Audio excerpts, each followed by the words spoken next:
FD में 6 से 8% मिलता है रिटर्न। हाँ, पीपीएफ में 7, सवा 7, 7.5% हो जाता है। अगर हम देखें एनपीएस में 9 से 12% हो जाता है। रियल एस्टेट में भी लोग 9 से 10%, 11-12% कर रहे हैं।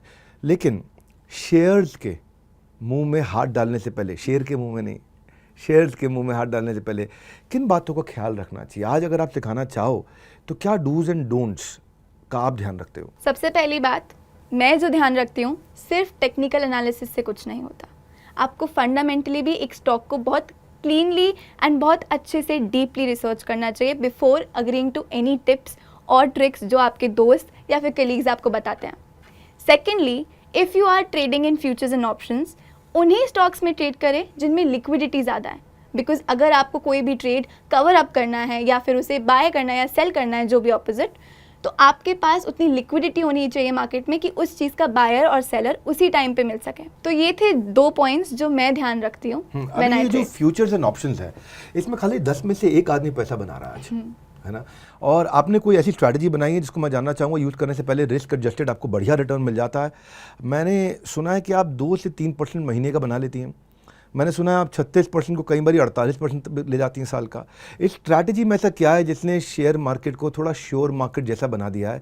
थोड़ा मैं वो जानना चाहता हूँ कि कुछ अगर आप डैशबोर्ड पे भी बता सको, कुछ आप हमारे को समझा सको। सो इसमें ऐड ऑन करना चाहूँगी, सेबी के रिपोर्ट्स के according 97% of the traders lose, and mostly जो 97% ऑफ द ट्रेडर्स में बायर्स आते हैं as a track record, and mostly मेरे जैसे सेलर्स वो 3% में आते हैं। So I personally do option selling, and not only me, even everyone can earn 24 to 36% on a safer side yearly. इसको थोड़ा आप हमारे को डैशबोर्ड पे दिखा सकते हो?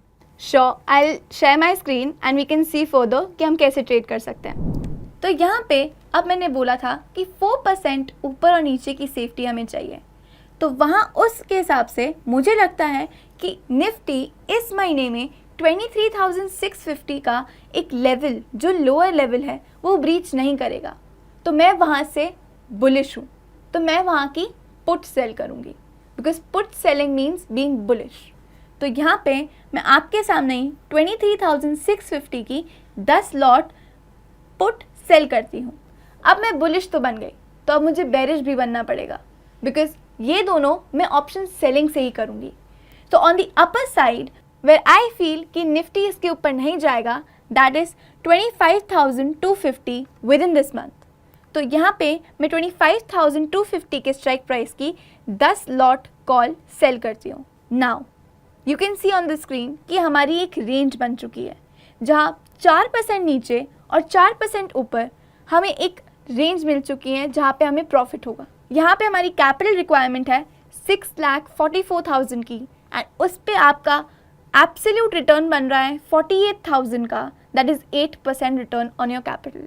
मैंने सोचा था और आपको भी यही बताया था कि मंथली 2-3% तो निकल ही सकता है, बट यहाँ 8% return, that is to be monthly. I told you, सट्टा बाजार नहीं है, दिमाग का बाजार है। वैसे वॉलेटिलिटी इतनी ज़्यादा होती है ऑप्शंस ट्रेडिंग की मार्केट में, मैं जानना चाहता हूँ कोई एक चीज़ आपकी स्ट्रैटेजी में ऐसी क्या है? अगर एक चीज़ को पकड़ना चाहें आपके सेलिंग के टाइम पे, तो आप किस चीज़ का ध्यान रखते हो? वैसे ऑप्शन सेलिंग एक्चुअली बहुत वॉलेटाइल होती है, but one thing that helps is, एक एग्जाम्पल देना चाहूँगी, जैसे हार्ट बीट मॉनिटर होता है किसी भी पेशेंट का, तो डॉक्टर वो हार्ट बीट को देख के चेक करता है कि आगे के इंस्टेंसेस क्या होंगे, कैसी हालत चल रही है पेशेंट की।